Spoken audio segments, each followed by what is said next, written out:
नैब ने बैरिया टाउन की प्रॉपर्टीज लाहौर, कराची, रावलपिंडी में सीज की हैं। जो बैरिया टाउन में रहता है वो इस वीडियो को जरा एंड तक सुने। मलिक रियाज का एक बुरा वक्त चल रहा है जो कि शायद ना आपने ना मैंने इमेजिन भी नहीं किया होगा। तो ये कितनी बड़ी ज्यादती है, जिस बंदे ने अपना घर बनाया है उसको आप 10, 15, 20 साल बाद कहते हैं कि यार तुम्हारा घर ना ये इल्लीगल है, ये कब्जे की ज़मीन पर बना हुआ है। अस्सलाम वालेकुम, मैं हूँ हसन खालिद। अच्छा दोस्तों, मैं ये वीडियो के शुरू में ही थोड़ा एक्सप्लेन कर दूं कि ये जो वीडियो है ये बैरिया टाउन में रहने वाले लोगों के लिए। तो जो बैरिया टाउन में रहता है वो इस वीडियो को ज़रा एंड तक सुने ताकि उसकी कुछ चीज़ें हम क्लियर कर सकें। तो शुरू करते हैं दोस्तों। 2025 जब से शुरू हुआ है, मलिक रियाज साहब जो कि पाकिस्तान के एक बड़े फेमस बिजनेस टाइकून हैं, बैरिया टाउन के फाउंडर और चेयरमैन हैं, उनके लिए कोई अच्छी खबरें 2025 नहीं लेकर आया। 2025 का जब आगाज हुआ तो इसके शुरू में ही मलिक रियाज साहब दुबई में पाए गए और दुबई में जब वो सामने आए तो बैरिया टाउन वालों के लिए अच्छी खबर लेकर आए कि बैरिया टाउन अब वो दुबई में भी एक लग्जरी अपार्टमेंट्स का एक प्रोजेक्ट है जो वो शुरू करने जा रहे हैं। अच्छा जी, ये खबर आना थी तो हमारा जो एक छोटा सा अकाउंटेबिलिटी का इदारा है नैब, वो फौरन हरकत में आता है। नैब ये नोटिफिकेशन निकालता है कि मलिक रियाज और उनका जो बेटा है वो इश्तहारी हैं और जो लोग बैरिया टाउन दुबई में इन्वेस्ट करना चाहते हैं वो ना करें, और जो लोग कर चुके हैं उनके पैसे समझे डूब चुके हैं।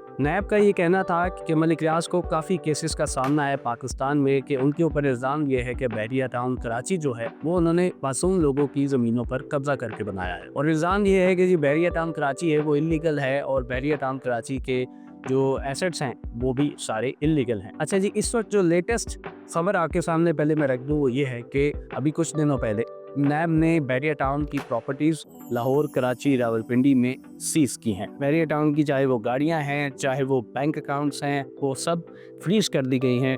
और नैब का ये कहना है कि मलिक रियाज जो कि एक इश्तहारी हैं, उनको पाकिस्तान लाने के लिए एक्सट्रेडिशन का एक मेथड होता है, जो फार्मूला है, उस पर हम काम कर रहे हैं कि हम दुबई से उनको गिरफ्तार करके पाकिस्तान ला सके ताकि वो पाकिस्तान की अदालतों में अपना केस लड़ सके। पहले ये खबर आई कि ये सारी जो बातें हैं कि जी बैरिया टाउन की प्रॉपर्टीज सील कर दी गई हैं, उनके जो बैंक अकाउंट्स हैं, गाड़ियाँ हैं, वो फ्रीज कर दी गई हैं, ये एक र्यूमर है। पर अब मैं इस वीडियो को अब बना रहा हूँ कि जब ये पता चल चुका है, ये क्लियर हो चुका है कि जो र्यूमर्स हैं वो र्यूमर नहीं है बल्कि वो हकीकत है। मलिक रियाज का एक बुरा वक्त चल रहा है जो कि शायद ना आपने ना मैंने इमेजिन भी नहीं किया होगा कि मलिक रियाज जैसा ताकतवर आदमी जो कि हुकूमतें बनाने में, गिराने में, हर जगह मौजूद होता था, वो इतनी कभी मुश्किल में आएंगे। अब उसकी भी कुछ वजूहात हैं जो कि शायद वो भी र्यूमर्स हैं, वो शायद सच हैं, झूठ है, वो किसी को नहीं पता। मेरे कुछ पॉइंट्स हैं इस पूरी स्टोरी में, वो ये है कि बैरिया टाउन में जिन लोगों ने ज़मीनें दी, जिन लोगों ने घर बनाए, जिन लोगों ने अपनी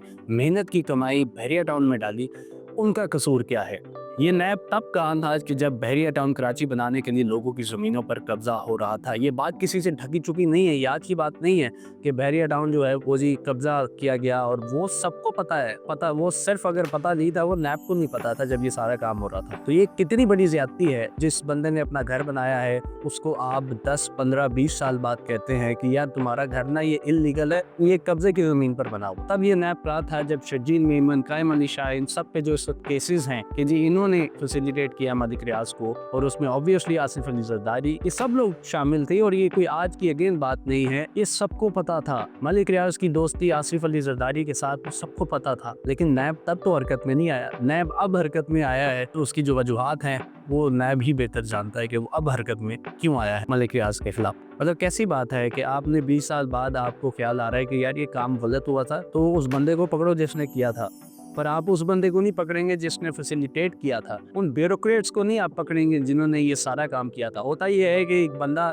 अपना एक काम करवाने जाता है, वो बुरा काम करवाता है, ब्यूरोक्रेट को पैसे देता है, ब्यूरोक्रेट उसको फैसिलिटेट करता है, और बाद में जब वो भांडा फूट जाता है तो ब्यूरोक्रेट बच जाता है, वो आदमी फंस जाता है। मेरा कहना यह है कि उस ब्यूरोक्रेट को भी पकड़ें जिसने उन फाइलों पर साइन किए, जिसने लोगों की ज़मीनों पर कब्जा करने में मलिक रियाज जैसे बंदे को फैसिलिटेट किया। अब इसका असर आम लोगों पर पड़ता है। बैरिया टाउन, लाहौर, रावलपिंडी, कराची, आपने हर जगह आपने 20-25 साल मलिक रियाज को इतना बड़ा बनाया, खुद बनाया, जानबूझकर बनाया, और लोगों का ट्रस्ट डेवलप किया कि जी बैरिया टाउन तो एक सेफ इन्वेस्टमेंट है। जब इंटरेस्ट खत्म हो गया मलिक रियाज के साथ, अब आप मलिक रियाज के चक्कर में उन लोगों को भी रगड़ेंगे जो कि आम आदमी है, जिन्होंने पैसे खर्चे हैं, जिन्होंने अपने घर बनाए हैं, चाहे वो लाहौर है, पिंडी है, कराची है। तो मेरा सवाल सिर्फ ये है कि इस पूरे मामले में जो भी सियासत इस वक्त चल रही है इन लोगों के दरमियान, उसमें आम आवाम का क्या कसूर है।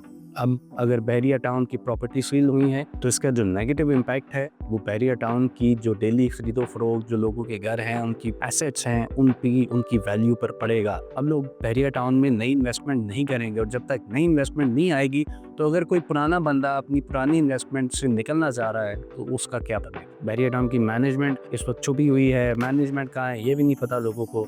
इतने प्रोजेक्ट्स हैं वो सारे इस वक्त ठप पड़े हैं और लोगों की इन्वेस्टमेंट डूबी हुई है। तो मेरी रिक्वेस्ट है नैब से कि आप ज़रूर पकड़ें बहरिया टाउन को, आप ज़रूर पकड़ें मलिक रियाज को। उन्होंने जो गलत हरकतें की हैं उन पर तो उनको कड़ी से कड़ी सज़ा दें, लेकिन एक आम आवाम को भी एक सेफ साइड दें, उनको भी एक सिक्योरिटी दें कि जी उनकी जो इन्वेस्टमेंट है वो सेफ रहेगी।